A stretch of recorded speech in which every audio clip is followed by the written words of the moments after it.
বর্তমান যে অবস্থাটা চলছে, এই অবস্থায় মাননীয় প্রধানমন্ত্রীকে আবার উদ্যোগ নিতে পারেন না গণতন্ত্রের স্বার্থে? কারণ উনি প্রধানমন্ত্রী, ওনারই দায়িত্ব এই দেশকে কিভাবে শান্তি।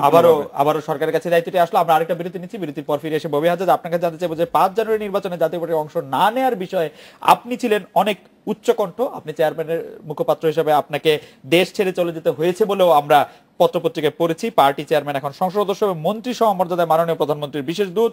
এই বিষয়টি আপনার কাছে কতটা গ্রহণযোগ্য, আপনি এই বিষয়টি নিয়ে কিরকম ভাবেন, সেটা আপনার কাছে শুনবো। আমরা একটা বিরতি নিয়ে ফিরছি আপনার কাছে। ফিরে এলাম আজকের বাংলাদেশে।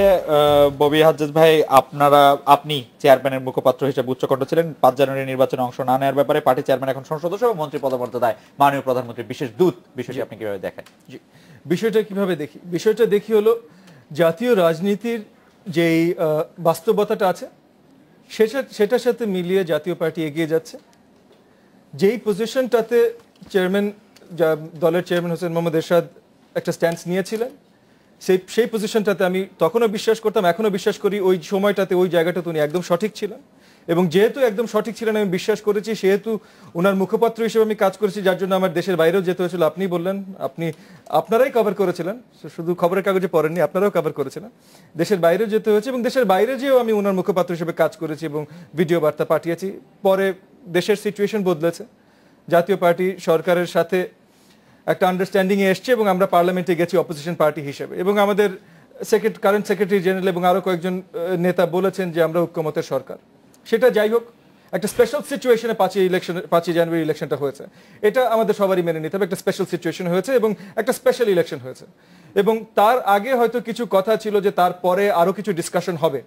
কারণ আমরা চাই না প্রত্যেকবার ইলেকশনের সময় এসে, এবং প্রত্যেকবার যে যত যাই বলুক না কেন, 91 পর থেকে প্রত্যেকবার ইলেকশনের সময় আমরা কিছু না কিছু ঝামেলা ফেস করেছি, এবং ক্রমাগত ঝামেলাগুলো বেড়ে গেছে। এটার মেইন কারণটা আমি বিশ্বাস করি যে আমরা ঠিকভাবে গণতন্ত্র চর্চা করছি না। আমরা গণতন্ত্রের নামে দেশের জনগণকে শুধু একটা ইলেকশন উপহার দিতে চেষ্টা করি, এবং সেই ইলেকশনটা আমরা যে ঠিকভাবে উপহার প্রত্যেকবার দেই তা না, তাহলে এতটা অরাজকতা ইলেকশন ভিত্তিক হতো না। এবং আমার মনে হয় 5 জানুয়ারির এই 2014 5 জানুয়ারির যে ইলেকশনটা, সেই ইলেকশনটা একটা মাইলস্টোন হয়ে বাংলাদেশের ইতিহাসে রয়ে যাবে, যে এই ইলেকশনটার জন্য এর পর থেকে আমরা হয়তো সাবস্ট্যান্সিয়াল কোনো চেঞ্জ আনতে শুরু করব। সাবস্ট্যান্সিয়াল চেঞ্জ আনা ছাড়া আমাদের উপায় নেই, কারণ আজকে এই টেবিলেও প্রত্যেক দিন টক শোতে, নিউজে, খবরের কাগজে যা হচ্ছে, আজকে এই টেবিলেও সেম কথাটা হচ্ছে যে দুইজন মানুষ, দুইজনে আমাদের অত্যন্ত শ্রদ্ধেয় ব্যক্তি, আমাদের প্রধানমন্ত্রী, মাননীয় প্রধানমন্ত্রী এবং মাননীয় প্রাক্তন প্রধানমন্ত্রী, দুজনে আমাদের অত্যন্ত রেসপেক্টেবল এবং আমাদের ভালোবাসার ব্যক্তি। এবং এই শোটা শুরু হওয়ার আগে আমরা কথা বলছিলাম যে তারা এই দুইজনই এই দেশে আইডল বা স্টার, কারণ দেশের 17 কোটি মানুষ যদি ভালোবাসেন তাহলে এই দুইজন এবং হোসেন মোহাম্মদ এরশাদ। তো যে ওই ডিসকাশনে আপনারা হোসেন মোহাম্মদ এরশাদের নাম একটু কমই নিয়েছিলেন, কিন্তু আমি অ্যাড করছি যে এই 3 জনকে 17 কোটি এই দেশের মানুষ ভালোবাসে।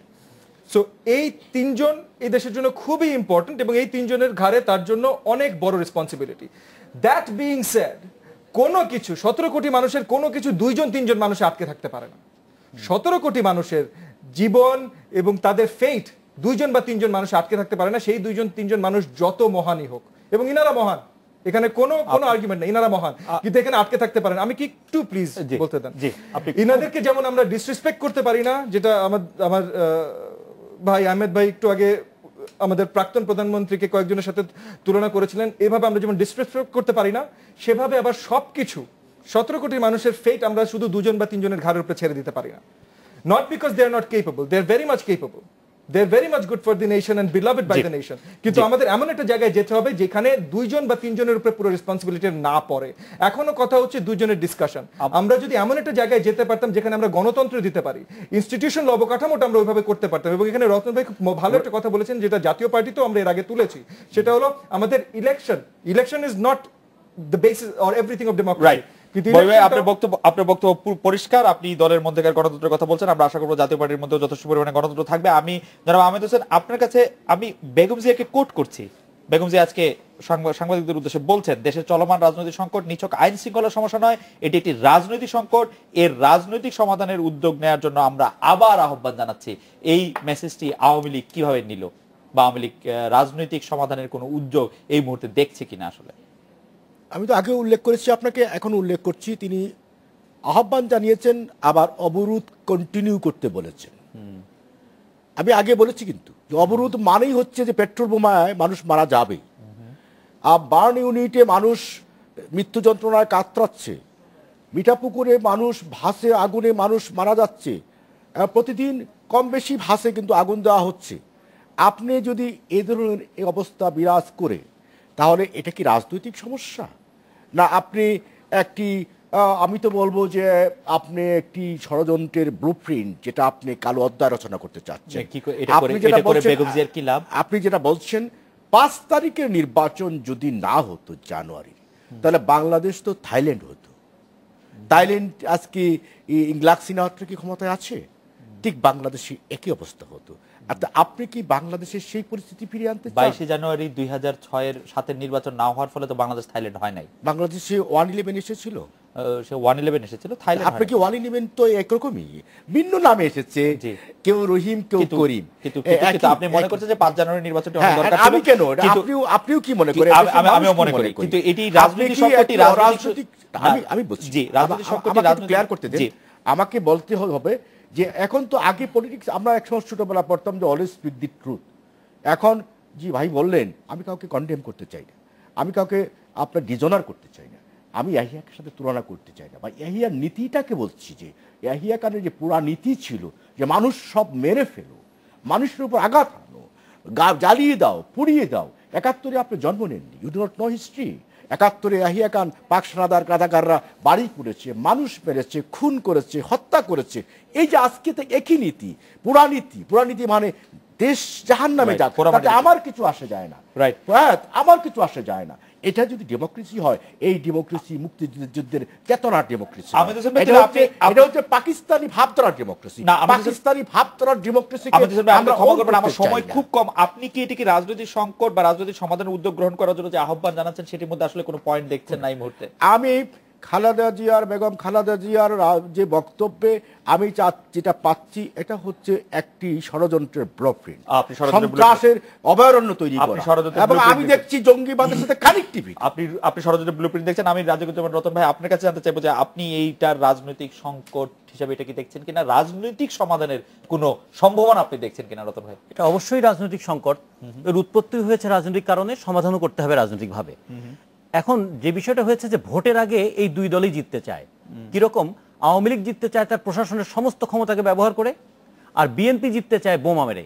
একদল নিঃশব্দ আক্রমণ চালাচ্ছে জনগণের উপরে, আর একদল সশব্দ বোমার আক্রমণ চালাচ্ছে। যেমন ধরেন, এদিকে বিদ্যুতের দাম বৃদ্ধির চেষ্টা হচ্ছে, ছাত্রদের আন্দোলন, ছাত্রদের সমস্যা, সেগুলো চাপা পড়ে যাচ্ছে। এই যে সমাজতান্ত্রিক ছাত্রফ্রন্ট একটা আদর্শবাদী সংগঠন হিসেবে একটা প্রোগ্রাম করতে চেয়েছিল 21শে জানুয়ারি, অবরোধের কারণে এই যে শিক্ষার বাণিজ্যিকরণ কিংবা শিক্ষা প্রতিষ্ঠানের সন্ত্রাস, তার বিরুদ্ধে একটা সুস্থ ধারার যে আন্দোলন গড়ে ওঠার সম্ভাবনা ছিল, সেটা মার খেয়ে গেল। কৃষক তার পণ্য উৎপাদন করে আজকে হাহাকার করছে। 2 লক্ষ ট্রাক বাস বাংলাদেশে আছে, সেগুলো চলতে পারছে না, তাদের শ্রমিকদের কি দুরবস্থা।